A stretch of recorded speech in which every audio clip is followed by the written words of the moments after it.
Mas Arga, sebelum kita lanjut tanya-tanya tentang emiten-emiten saham yang patut dicermati nih, Sobat Investor mau tahu dulu dong bagaimana pergerakan IHSG sepanjang minggu bulan Agustus pertama ini.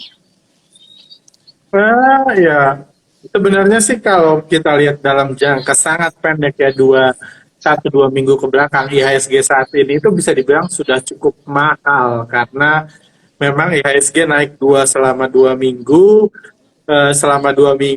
dengan disertai dengan inflow dana asing yang sangat sedikit untuk kenaikan sebesar itu. Memang kita tahu ada banyak pesta penyambutan, kan ada pesta penyambutan resesi, ada pesta penyambutan kenaikan suku bunga, pesta penyambutan inflasi, hal-hal yang katanya jelek itu semua direspon sangat baik oleh bursa saham. Jadi sebenarnya sih sudah cukup mahal ya dalam jangka sangat pendek sih. Kalau saya harus nebak antara naik atau turun, harus nebak, mungkin saya lebih pro ke turun, lebih berharap turun dan lebih pro ke turun.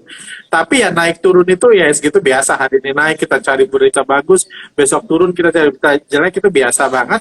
Yang penting adalah yang paling penting saat ini buat IHSG adalah tekanan jual asing mulai berakhir. Itu karena itu yang bisa membuat IHSG turun itu kalau investor asing terus jualan, investor lokal terus belanja.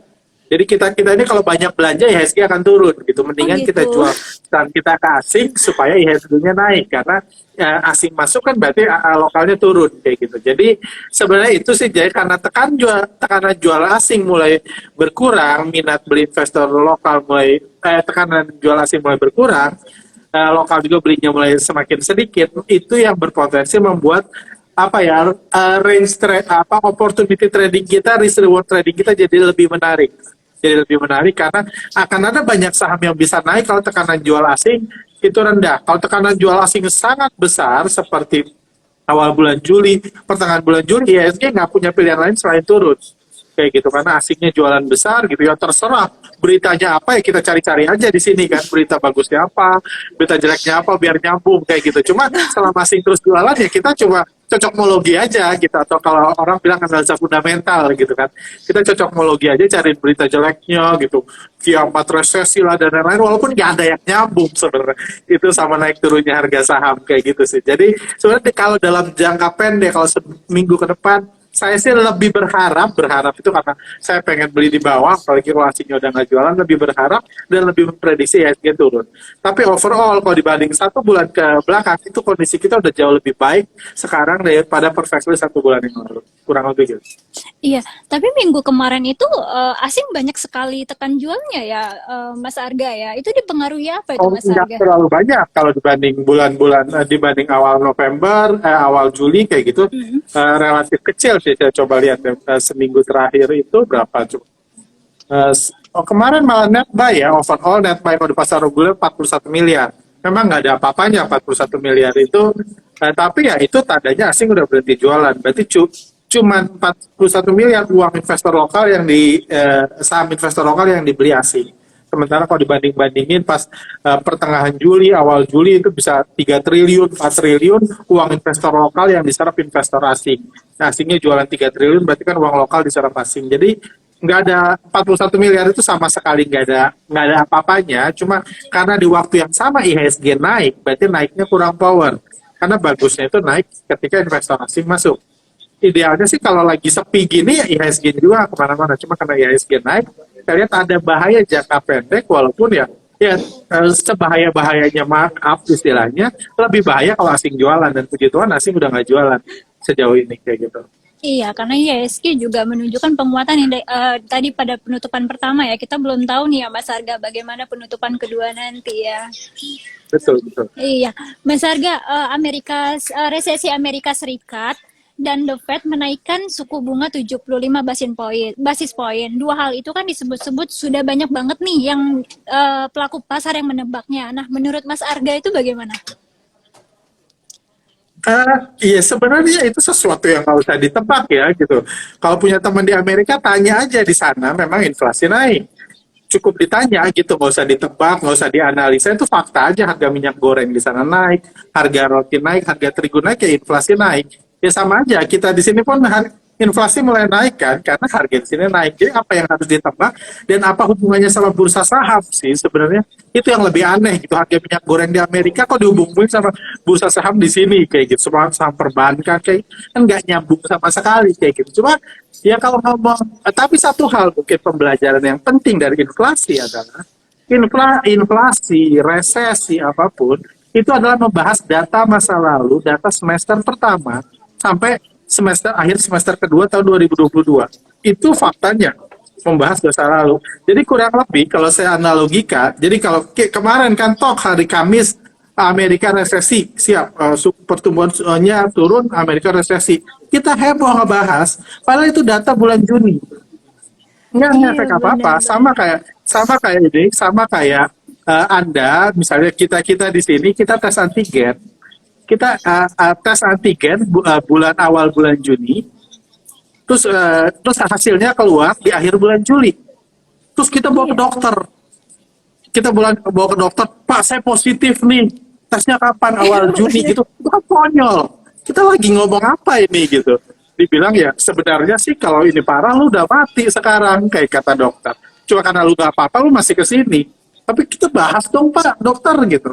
Itu kurang lebih kita membahas resesi di bulan Juni, bahkan ini bukan bulan Juni aja ya, dari Januari sampai Juni kita ngomongnya sekarang itu ngapain sebenarnya? Sebenarnya itu sesuatu yang harus dinikah juga. Jadi khawatir juga, mau khawatir apa gitu. Sama kayak Anda dapat hasil antigen di bulan Juli, Anda baru khawatir, wah saya COVID ya bulan Juni. Terus apa yang mau Anda khawatirkan? Jadi khawatir nggak layak, efek nggak ada. Kayak gitu. Cuma ya kalau mau diprediksi silahkan sih. Diprediksi inflasi naik karena harga naik. Minggu ini, bulan-bulan ini juga kita tanya aja teman-teman di Amerika, masih pada naik nggak harga gitu. Kalau pada naik kita prediksi lagi nanti. Nanti di dekat-dekat akhir tahun bilang inflasi di kuartal ketiga tetap naik, tetap nggak nyambung. Kayak gitu tetap nggak guna juga, cuma seru memang. Apalagi kita yang dibahas di media ini kan harus cocok-cocokin biar seru. IHSG naik kenapa? Karena inflasi, karena ini. Cuma sebenarnya ya kalau investor ya, karena di sini saya bukan hanya sebagai komentator saham yang bahas ini, saya sebagai investor juga sebenarnya itu nggak ada efek apa-apa.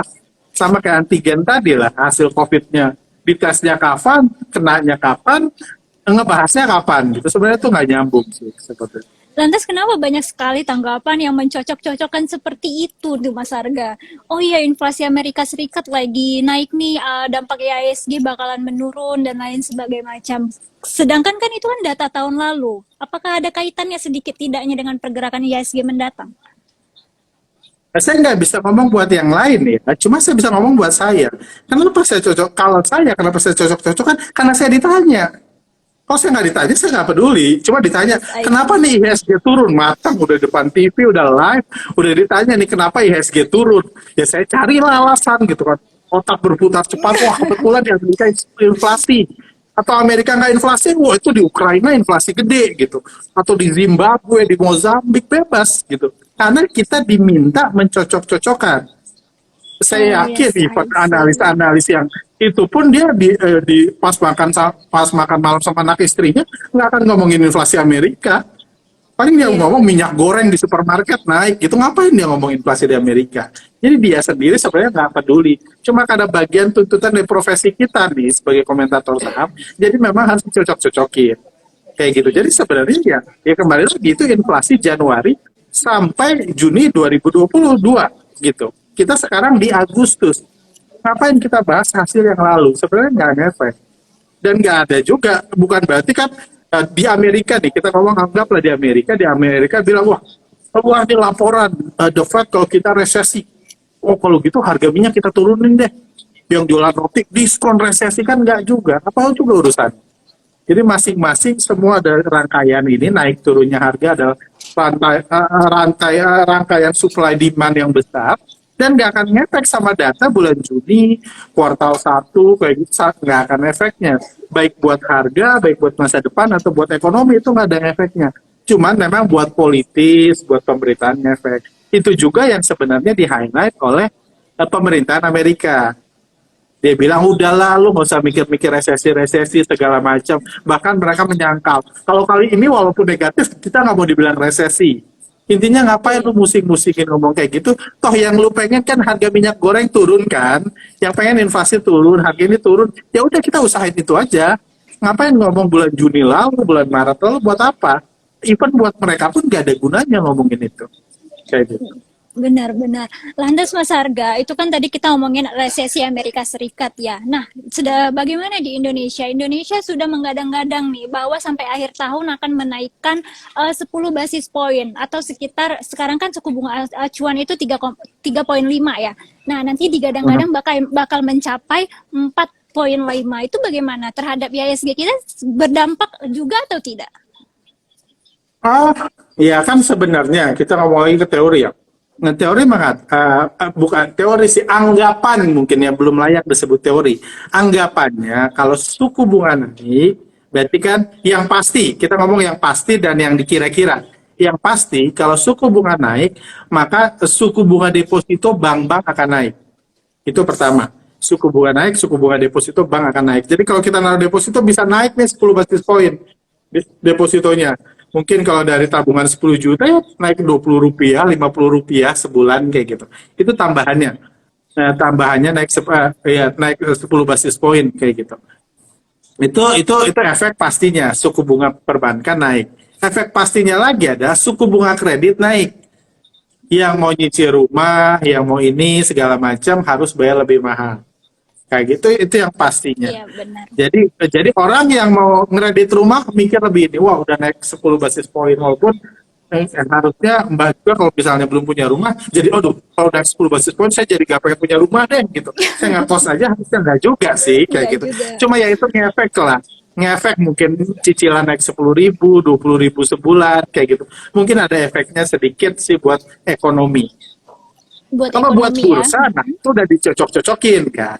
Kalau buat bursa, orang bilang kalau suku bunga begitu tinggi, naik 10 basis poin, maka orang akan menjual sahamnya, masukin ke deposito. Itu yang dikatakan, sahamnya dijual, masukin ke deposito. Aksi jual saham itu bisa menyebabkan IHSG turun. Makanya disambung-sambungin, katanya kayak gitu. Ya cuma itu terserah sih kayak gitu. Mau dijual atau enggak, saya sih gitu ya.